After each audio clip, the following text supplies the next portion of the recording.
All right, here we go.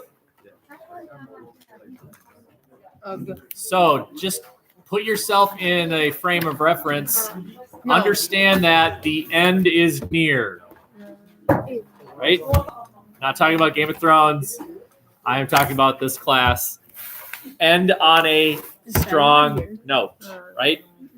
Wherever you are academically, end higher than where you are. Not coast into the finish line, right?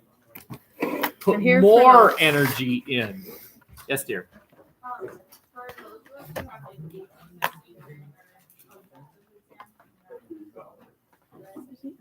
Yes, I will be forgiving. No problem. Okay. One other thing that I noticed, some of you started the chapter 36 Kia, which was due last Friday, but you didn't finish it. No point, right? There's no point because now it would be late for you. Don't bother. But if you wanted to do the one that's due this Friday, that would be awesome. But you got to do it on time, and then you can always come to me. I saw like a couple of you had scores that.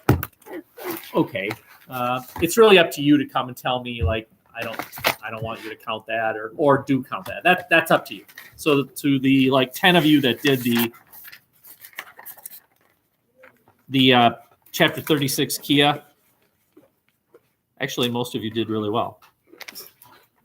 One of you had a score was like, come and tell me that you do or don't want to count it, and then we'll move on.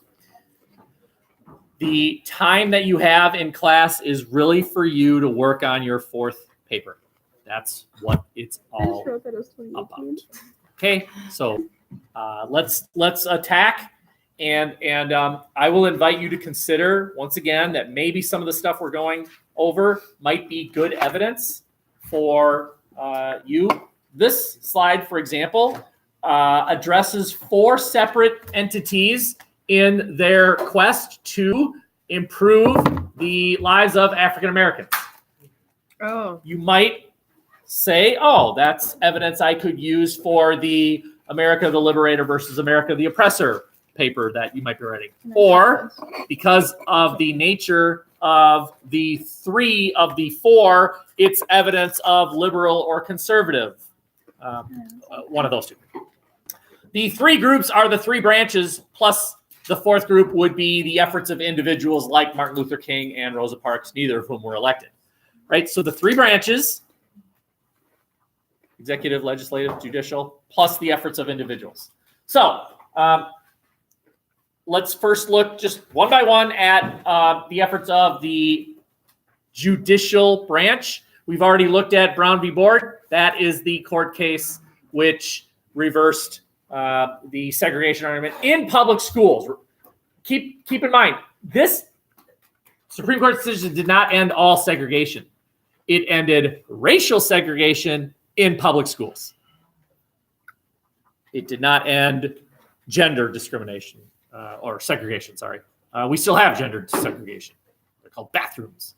Yes, dear. Does that mean you can have racial segregation in private schools? Yes. Yes. That was not ended by this court decision. Now, private schools, you can have, they have them in the cities, right? All Somali schools. So you might be wondering, well, isn't that racial discrimination? And they don't bar you from going if you are not Somali. So the answer is no. Okay. The next one on here is something Sweat v. Painter. This is the Supreme Court decision that ended racial segregation in graduate schools and colleges. So the first one's for high schools and elementary schools. The second one's for post-secondary education. It's because of this decision that Alabama football suddenly got good. Before this, one of the top programs in the nation was the University of Minnesota. the University of Minnesota is the last school to win 3 straight national titles. It's because all those Southern schools segregated. So the U said, fine, we'll take them, and took athletes from Southern states and fielded some competitive teams. And then these cases came about. So Alabama said, fine. And then they started winning national championships, and other Southern schools did as well. Okay. So efforts of the Supreme Court. Now, are there more than these? Certainly. And that would require you to do a little bit of independent research about what other court cases the Supreme Court chipped away at segregation. I mean, there was a Brown v. Board 2, because the Supreme Court ordered all public schools to desegregate with haste, and some states dragged their feet, and so the Supreme Court says, damn it, do it in the sequel. Anyway. And now the efforts of the executive branch. What did presidents do? Presidents and the people who worked for the president. So I have here a listing of 3 presidents. Who's Ike? Eisenhower. His nickname was Ike. His election campaign was, I like Ike. It worked. Hey, don't complain. And then John F. Kennedy and Lyndon Johnson. What did they do? Well, we know what Ike did. We covered it last week. Anyone? Lyndon Johnson. Lyndon Johnson. Okay. The president that became president after John F. Kennedy went and got himself shot. When was Brown v. Board of Education? When was it? 1954. 1954. Remember, the Supreme Court has no way of enforcing their efforts. Who does it fall to enforce the Brown v. Board decision? Is the executive branch. Well, who was president? Eisenhower was president. It fell to Eisenhower to enforce Brown v. Board of Education. And then it falls to Kennedy and Johnson to also enforce findings of the Supreme Court. Now but that's only part of the story, right? So one thing the president has to do is enforce the wishes of the Supreme Court. We have here 2 wishes of the Supreme Court. These 3 presidents have to enforce those wishes. But it does go beyond that. Who enforces bills passed by Congress that the president signs? Who enforces those? Come on now, not a trick question. Who enforces laws?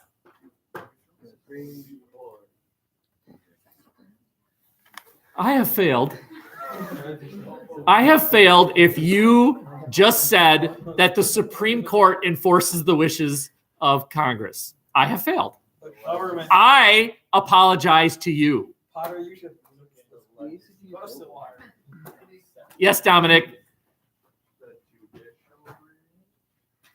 What are we talking about? The president.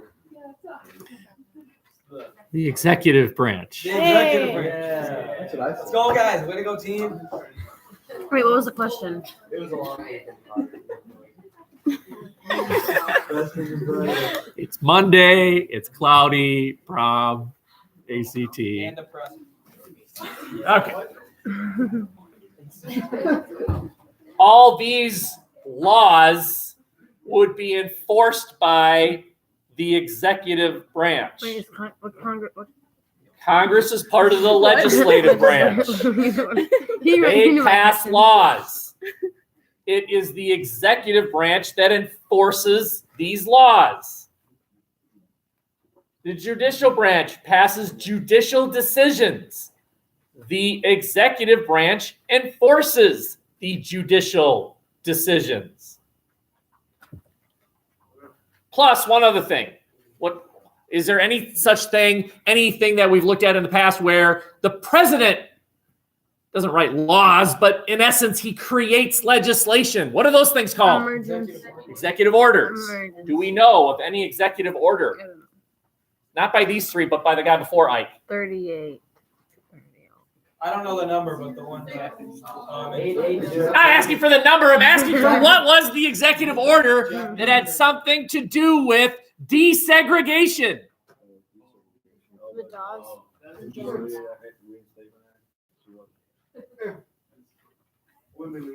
Oh my God!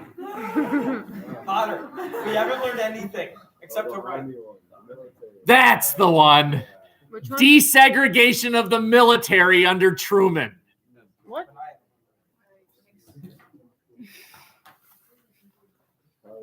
It's awesome. You guys are awesome. Laws. I have here a listing of laws that were passed in the 60s, you'll see. And mostly it was Kennedy. In the case of the Fair Housing Act, that would have been Johnson. Civil Rights Act of 1964 outlawed literacy tests. It outlawed literacy tests, so you can't do literacy tests anymore, southern states. Wait, so these are all the groups that helped liberate. What we're looking at here is 4 entities that fought segregation. The Supreme Court did it through passage of decisions enforced by the president. The president's enforced these 2 things, plus executive actions. The Congress passed laws, like a law outlawing literacy tests. Something called the Voting Rights Act. Right? Southern states had engaged in discriminatory practices, preventing certain people from voting, registering to vote. Now, the federal government is going to go to Mississippi and Alabama and other states and register people to vote. This is a state thing. States get to decide who gets to register to vote, but the federal government here saying, sorry, Alabama, you have failed. We are going to go into your state and violate your sovereignty, and we, the federal government, FBI, is going to go into your state and register people to vote. Something that actually was even an issue in the Minneapolis area, and that is sort of a deceivingly despicable form of discrimination, and that is not letting Black people move into certain neighborhoods, not even showing them houses that were available in their price range. Minneapolis had zoning restrictions, all under the table. Nothing explicit, but this law outlawed housing discrimination across the nation. Okay. And then finally, the 24th Amendment. And I tell you what, because you're also, I'm not going to tell you what the 24th Amendment did. You find out. It helps by making you wake up. I will give you a clue. Prohibits both Congress and the states of conditioning the right to Go vote. to sleep. Go to sleep. Wikipedia is my friend. Find out yourself. What did the 24th Amendment do? Can you read that again? Everybody want to know what it is? We're just going to tell everybody if you don't tell us about it. The types of tax. Yeah, we don't even know. Can you say it? I don't even understand. Why? It's so perfectly clear now. I don't understand. I got Logan talking, and she's gabbing, and I have no idea what any of you are saying. So, Me either. Me either. That's why you should say okay, it. don't let it. All right, sounds good. All right. And now we have people that aren't in government at all. How do they attempt to chip away at segregation? And there's an assumption that you learn about Martin Luther King, and what happens sometimes is that every teacher assumes the other teacher addresses it, so no one does. Martin Luther King was never a mayor, never a governor, never a senator, never a representative, never held any elective office. Neither did Gandhi, by the way. Gandhi was never the mayor or governor of anything. But clearly they are leaders. Yes, dear. JFK was assassinated in 63. Martin Luther King was assassinated in 68. You know this So off the top of your head. JFK. And in the same year Martin Luther King was assassinated, Robert Kennedy was assassinated. They were assassinated the same year. Okay. Martin Luther King believed in passive resistance, no violence. You're not going to win with violence. What you do by engaging in violent acts is you turn the American public against your wishes. They might be with you, but when you fight the police, now they're not with you anymore. So he believed in passive resistance, peaceful marches, speeches, make the white America feel bad about segregation, make them feel bad. The guy was an amazing speaker. I don't know if you've ever seen any speeches, but this guy, man, he could sing. I don't mean literally sing. I don't know if he could literally sing, but he knew the words, right? And we all know 4 words of his most famous speech. I have a dream. I welcome somebody who can say one more word from that, and don't say the. I have a dream. So that part of that speech, which was in Washington, D.C., is I have a dream that my kids can play with white kids, right? That is an argument for desegregation. That is an argument for meshing of 2 different races. There were others in the black community, among them a guy by the name of Malcolm X, who said, no, we are not going to passively resist. We are going to violently resist. And so Martin Luther King and Malcolm X were kind of not seeing eye to eye about how to effectively achieve. Yes, dear. Who admitted to killing Martin Luther King Jr.? Yeah. His name was James Earl Ray. Ray. Yeah, James Earl Ray. Thank you. I have a dream that my 4 little children will one day. Rosa Parks, we finally get to address exactly. All this time I've told you he Rosa'd and she Rosa'd. Okay, here's the original. Rosa'd. In Montgomery, Alabama, buses were segregated. Wasn't there someone before Rosa? Hey, I know a famous quote by Leslie. Rosa.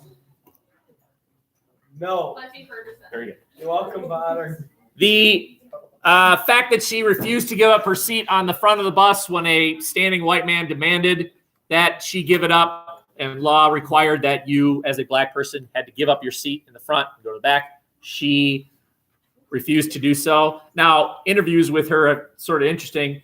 It wasn't that she was being righteous. She was just tired. I want to sit down. Yeah, and she didn't want to get up, and it started this thing. Now, notice though that when she was arrested, Congress didn't desegregate busing. It was not an act of there's nothing over here that says, and then Congress passed a law desegregating public busing. There was no executive action, no Supreme Court decision, and yet Montgomery, Alabama ended segregation on busing. Why? How'd that happen? That's right. The entire African-American community in Montgomery, Alabama said, fine, we won't pay for your buses. And at first, the busing was like, bummer, we won't have black people on our buses. And then they realized, gee, black people use buses a lot.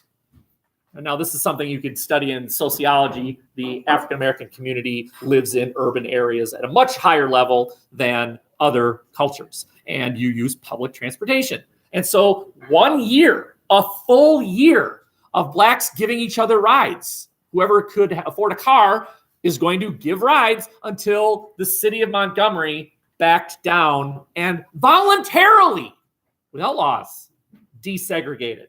The efforts of private individuals. Here's Supreme Court cases that ended segregation in schools. Here's segregation ending practices in terms of voting and voter registration and housing.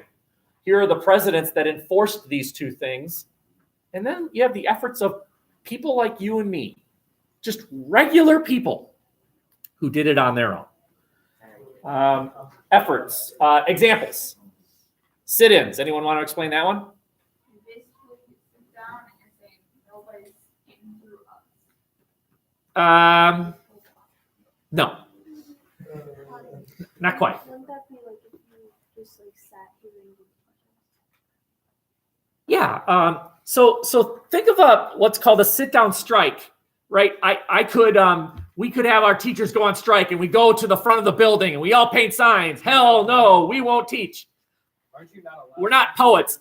But then the school could theoretically hire replacement teachers who would then fill the classrooms. But what if I stayed in my room and did protesting? Then every time the teacher would teach, I'd be like, bah, bah, bah, bah. That's a sit-down strike. Don't strike over there. Strike where you work. Well, if a restaurant refuses to serve black people, go in there, black people. Sit at the table. Now, two things. The restaurant is not serving you, and they're also not serving the paying white customer. The restaurant loses business. And so restaurants on their own ended segregation because of sit-ins. Money. Money, yeah. Same as a bus. It's for money.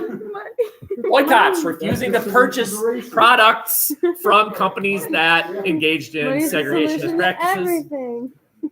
Marches, speeches.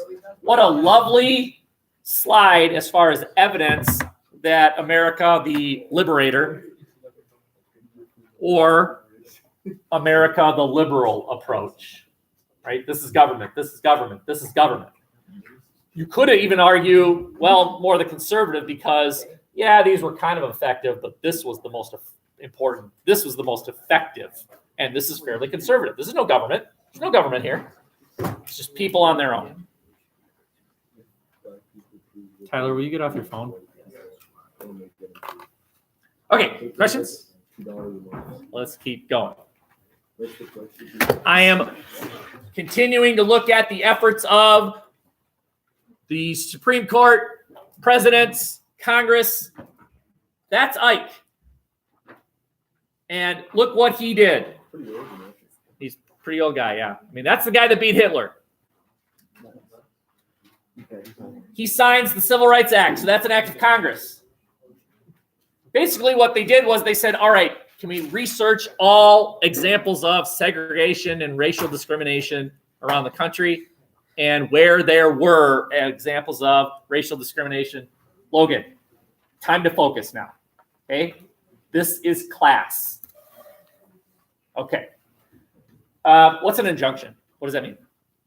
What is a federal injunction? Yeah, very good, right? Where the government steps in and says, stop. Stop whatever you're doing. Okay, you don't get to do it anymore. So it could be used against businesses. It could be used against states, counties, schools, towns, whatever. Okay, so the federal government is increasing its role to the cost of states. That's an increased federal government role and a decreased state role. Hooray, says Hamilton. Boo hiss, says Jefferson. Okay. And then what we again have is the efforts of Martin Luther King. MLK was the leader of that organization. Southern Christian Leadership Conference. It's a religious organization. And he was one of the top dogs in it. We are almost completely white in this room. I'm going to comment on something that's true of Black culture. Think about your own membership in whatever church you're in, if you're even in a church, right? Some of you are Catholic and Protestant and whatever, okay? And you go on Sundays for about an hour, and you might know some people. Maybe you stop afterwards for a donut, and then you go home to watch the football game, okay? In white culture, religion has a role that I would argue is fairly limited. Now, that's not necessarily true of everybody in this room. I know some of you are pretty religious and you're involved in your church and you go on mission trips and all that, and that's fantastic. But the church in Black culture is central. That's where your friends are. That's where you go on Saturday night to play bingo. That's where you hang out all day Sunday.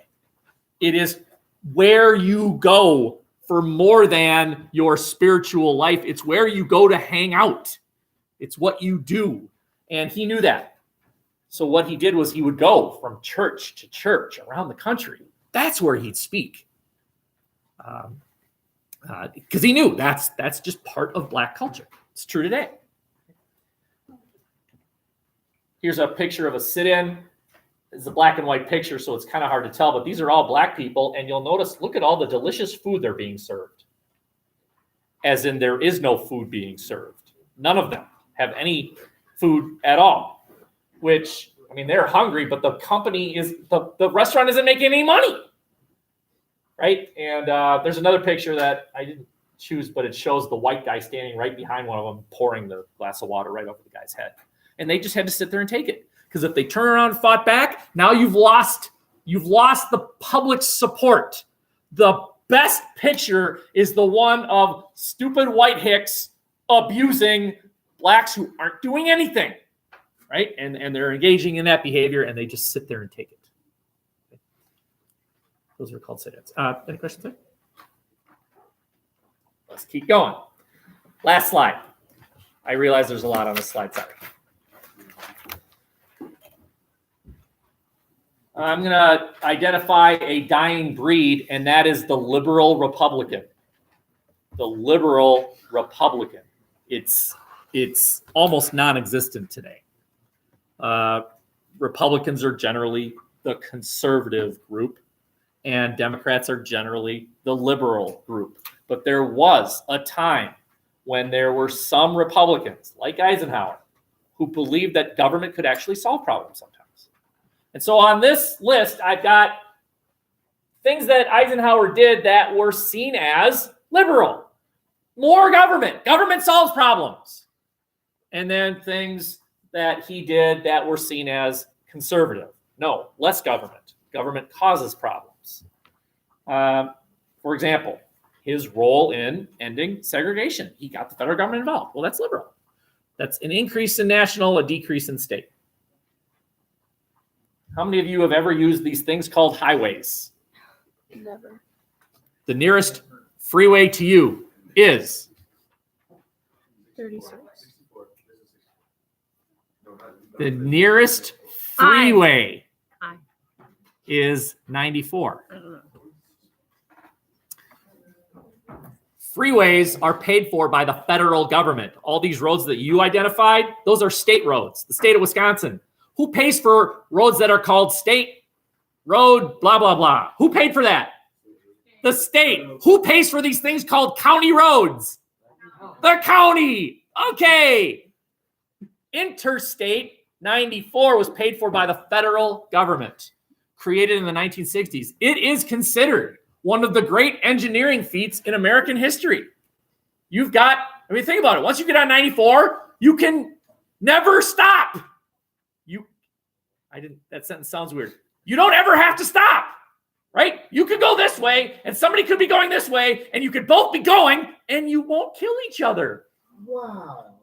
Bridges. You can do them on normal roads too. As long as Well, You have to stop. You have to stop. Okay, you're talking about circular. Freeways are designed to allow for no stopping, no matter which way anybody's going, right? Those incredible clover leaf designs. Somebody designed that thing, or right? That was all created in the 1950s and largely paid for by federal government. Well, that's liberal, right? You're creating roads. Here's something else that's kind of interesting. Federal highways are, by law, required once every 10 miles for a 1 mile stretch. Follow me? Once every 10 miles for a 1 mile stretch to have no bridges and be straight. They must be straight with no bridges. Once every 10 miles for a mile. Why? What? Racing. Exactly. No. It's so the military jets can land. This is all during the Cold War, right? the belief that the Soviets were invading meant we need to have the military jets land so the troops can get out quickly. So next time I'm at 94, see if it's true. And if it's not, you call someone. Because, okay. Logan asked this question of our professor last week. What is the military-industrial complex? No, it was you. No, yeah, it was you. It was you. You're right. So think about this. During World War I and World War II, who built the tanks? Ford, Chrysler, Dodge. Regular companies built the defense arsenal. What if there was a company that always made the tanks? That's their job. They make missiles. They make submarines. That's all they do. Right? Don't tell Ford, hey, stop making cars and start making tanks. Just tell the tank company more. And that's what happens. During the Cold War, we have the birth of military defense companies. Companies whose job it is to build tanks and missiles and submarines. Well, wouldn't it be in their interest? Wouldn't it be in their economic interest to perpetuate their business? Right? We just got done saying that part of the reason Montgomery desegregated was because of money. And we just got done saying that part of the reason that restaurants desegregated is because of money. Money is a motivational factor. What's true of the military, too. So submarine company wants to build submarines. And Eisenhower knew that. And so he became concerned that the United States was militarizing, not out of need to defend ourselves, but on the need for defense companies to make money, which is a type of corporate welfare. You're building a submarine so that someone has a job building a submarine. Is that a good reason to build a submarine? I'm not saying you're yes or no. That's what Eisenhower was concerned, that we are militarizing for an economic reason. Okay, yeah, right, very good. If the conclusion after World War II was World War II got us out of the Depression, then why don't we just stay on a wartime economy? Then we'll never have a depression again. We'll have minor dips called recessions, but largely we have been in a military economy since World War II. Right? We spend gobs and gobs of money on weaponry. On the conservative side, he had... So think about this. Off the coast of Louisiana, there's oil. In the water. That's right. Off the coast of Louisiana, there's oil. You're a company, you're an oil drilling company. Who do you get the permit from to drill for that oil? Do you go to the state of Louisiana? Before Eisenhower, you would go to the state, right? The states have jurisdiction over the 3 miles off the coast. And he continued that. Fine, let states do it. So that's conservative. Okay. I don't know if any of you have ever heard of Operation Wetback. Trump is not the original president courting the idea of deportation of people of Central and South America. Operation Wetback was a deportation program that sent out of the United States people who were not here as citizens. He was accused of blatant racism. And I believe he ended the program. I'm not 100% sure about that.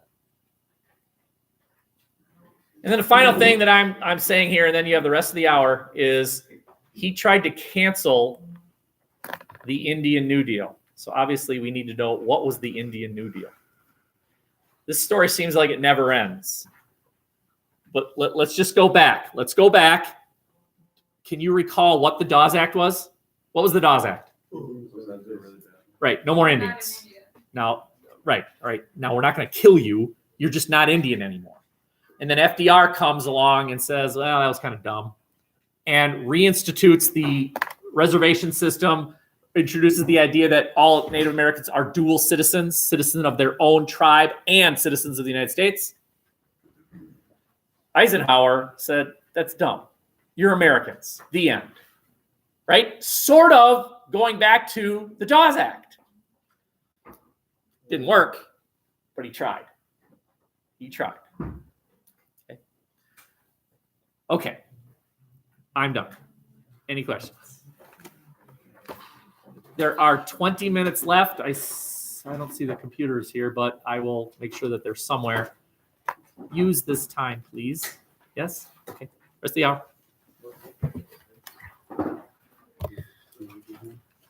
I don't think I'm going to use today's.